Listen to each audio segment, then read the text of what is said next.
नमस्कार प्रणाम। हम खैरलाल यादव और सबके गोड़ छुके गोड़ लगतनी। आज हमके भी अफसोस बा कि आज जौन हम पटना में शो करे वाला नहीं है छपाक वाटर पार्क में, वो शो के में प्रॉब्लम हो गई है। बहुत ज्यादा गैदरिंग की वजह से प्रशासन कोरोना के नजर रखते हुए वो शो के बंद करा दिला। सब हम पटना में आके भी और हम अपने जनता से ना मिल बनी, हमके भी अफसोस बवे कि हम अनी और केहू के मनोरंजन ना करा पौनी।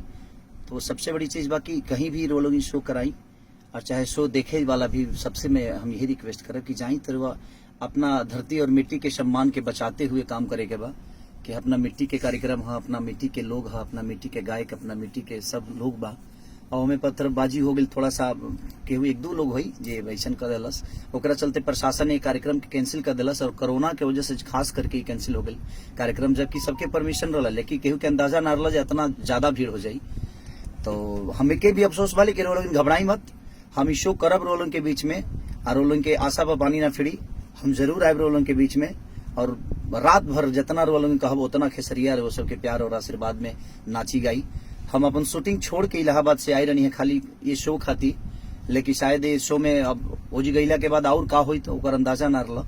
एक वजह से इस शो के प्रशासन ही कैंसिल कर दिला। एमे जकर्ता के कोनो फॉल्ट नहीं के, परमिशन के मिलला के बाद शो के आदमी कहले रहे कि हाँ परमिशन मिलला के बाद ही शो हुई।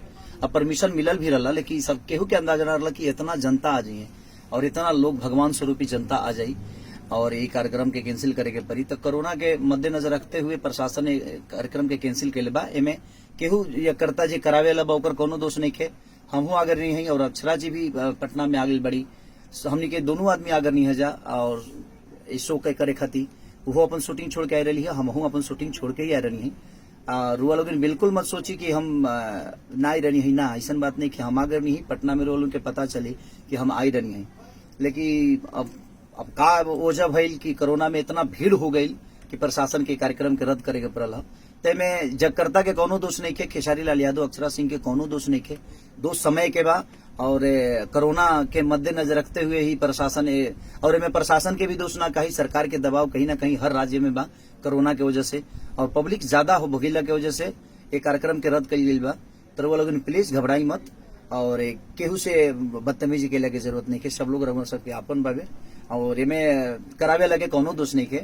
ऐसे जी जब प्रशासन ही जब मना कर दी और जब ना राज्य में बनी जाता, हमें प्रशासन का भी सम्मान करना है, अपनी सरकार का भी सम्मान करना है, तो कहीं ना कहीं वो गलत हो जाता क्योंकि भीड़ ज्यादा होती है और उससे कुछ ऊपर नीचा होता तो शायद सबको प्रॉब्लम होती।